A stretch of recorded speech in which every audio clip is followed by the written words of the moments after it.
B.Scott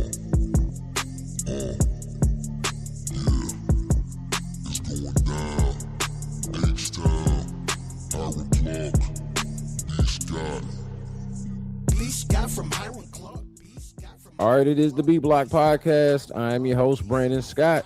It's late, but I appreciate whoever is joining. Man, look, only a game like this will keep me up this late. And I honestly wanted to do a live earlier in the night, but I ended up running up against the game because I wanted to watch the game. And that is this semifinal between Miami and Ole Miss. We're talking about Miami going down there and punching their ticket into the college football playoff national championship game. They're going to find out who they get between Indiana and Oregon. I think it's going to be Oregon.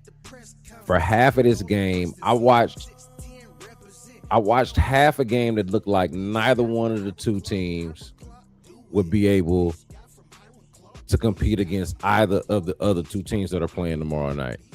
Then I watched another half of a game where both teams look like they could compete with the teams that are going to play tomorrow night. And that was really the tale of the two halves. Like it felt like in the first half, which is the thing about Miami, like they won this game.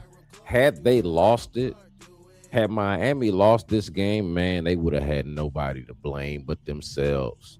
Because it felt like in the first game, they just didn't want to win it. I mean, because they're dominating the first half. They're dominating the first half of the game. And somehow are only up by 4 points at halftime. 17-13, I think was the halftime score. And by that point, they had run almost double the plays that Ole Miss had run. They had the ball. Ole Miss had the ball for like all of something like 7 minutes in the first half.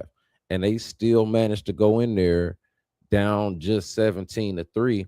And I thought, man, all of these missed opportunities that Miami's had out there, if it mess around and bite them in the tail in the end, that's going to be crazy because they were clearly the better team for most of the game, definitely in the first half.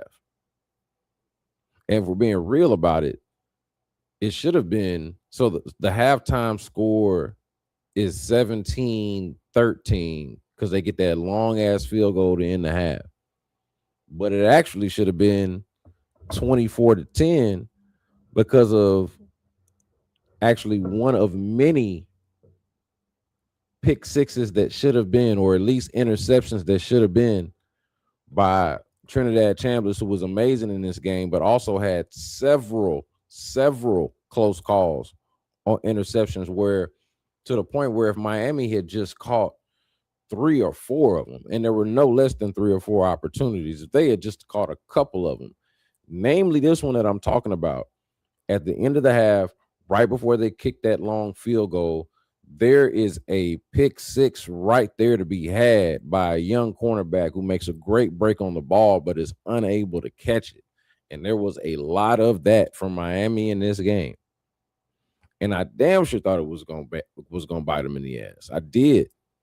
But it ended up not mattering at the end because you get the Carson Beck. Carson Beck ends up engineering what turned out to be the game-winning drive and touchdown run, which is just, a brilliant play, a beautiful play where you just draw all the attention to one side of the field and make it to where literally anybody, not just Carson Beck, but almost anybody able-bodied in the building could have run that in for a touchdown, it felt like,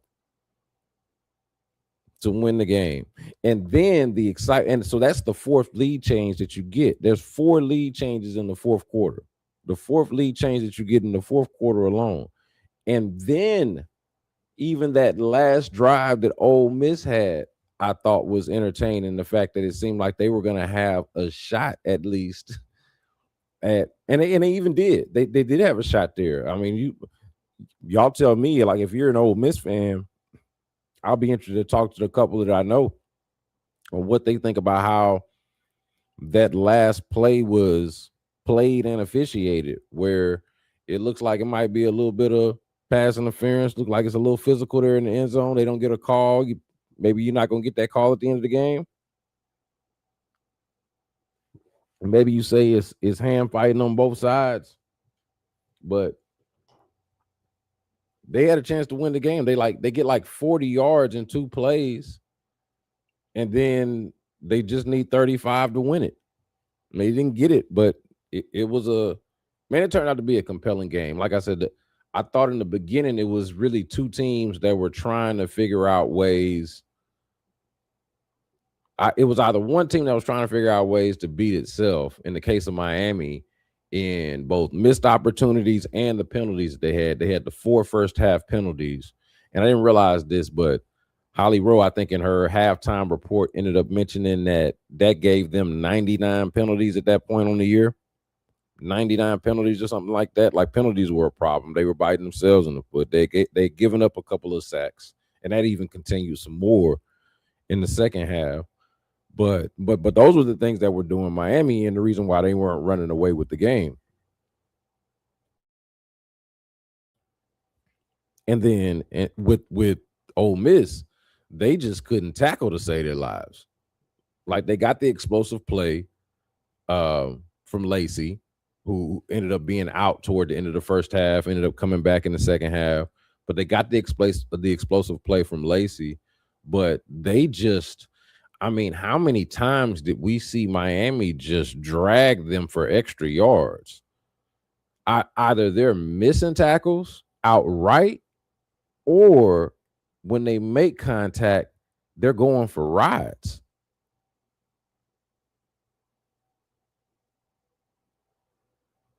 Yeah, like I even got to the point where I asked, like, does Ole Miss, did they just recruit bad tacklers, or are they just poor at coaching tackling? Like, what's going on? There's an issue here. And I watched a lot of Ole Miss during the year, and this is just not something that I really picked up on. That's like a unique characteristic of theirs, not being able to tackle properly or effectively. But that was an issue, and so this was what was really standing out to me in the game. Was like, man, I'm having a good time here, but I don't feel like I'm watching a team that is a viable contender for the national championship, given how I feel about both Oregon and Indiana on the other side, and likely Indiana, to be clear. Like, I don't think Oregon's beating Indiana. I don't think Miami's beating Indiana. I don't think Ole Miss would have beaten Indiana had they had the opportunity and won this game and had the opportunity. Don't think it's happening. But early on in this game, or at least in the first half, that was how I felt. Like, this is a good time. This is fun, but yeah, I don't know. But the 58-yard field goal, I thought the 58-yard field goal was something that Ole Miss had to be incredibly excited about, given that, first of all, it was a 58-yard field goal, and that the play before, or a couple of plays before, whenever it was, that it wasn't a pick six in the other direction, and the score wasn't 24-10 at halftime. I thought that was a huge win, especially considering they only had the ball for 7 minutes in the first half. I thought that was a huge win for Ole Miss. And then, like just that was just a major thing for Ole Miss, in the fact that Miami, it could come to bite them in the ass later on. That's how I felt about it. So, but no, it ends up being a fourth quarter for the ages, one of the better fourth quarter college football playoff games, one of the better fourth quarters in a college football playoff game that I can remember. The back and forth of it. The best play ended up being one that didn't even count. That Malachi Tony. Did anybody see the Malachi Tony catch? The Malachi Tony catch that wasn't right, where he goes up and rises, like he gets high up for it. The ball's behind him. He reaches back, one hands it, but doesn't get his feet in bounds. That ended up being the best play that didn't count. It ended up being like the highlight of the night, and this was a good one. Best play of the night didn't count. So Yeah, I was entertained, but I don't feel like or no, I should say I was entertained, and I did by the end of the game feel like I had like some prisoner of the moment stuff going on with the whole neither one of these teams can compete with Indiana or Oregon. I did feel that way by the end of the game that they could. Still picking Indiana. I don't think that they're winning the game, but I feel much better about the national championship game that I'm gonna watch after the ending. By the ending. Carson, I thought this was a real good back and forth between Carson Beck and Trinidad Chambliss. I thought they did a good job on the broadcast of illustrating how different their paths are, leading them to the same place with the same opportunity. It was I thought it was dope. I thought it was dope. This is why I've said like the college football playoff. I don't need more than 4 or 8. I don't need 12. I don't need all of the fat. This is when it actually gets good and has become good. So yeah, I want to shout out Front Runner. Hey, it looks like. Tell you what we'll do. Since it's late and I got my college football stuff off, let's do the Texan stuff tomorrow. That's what we'll do. I got some really good stuff with, or at least I was there for a lot of the really good stuff with D'Amico Ryan, CJ Stroud, Kamari Lassiter.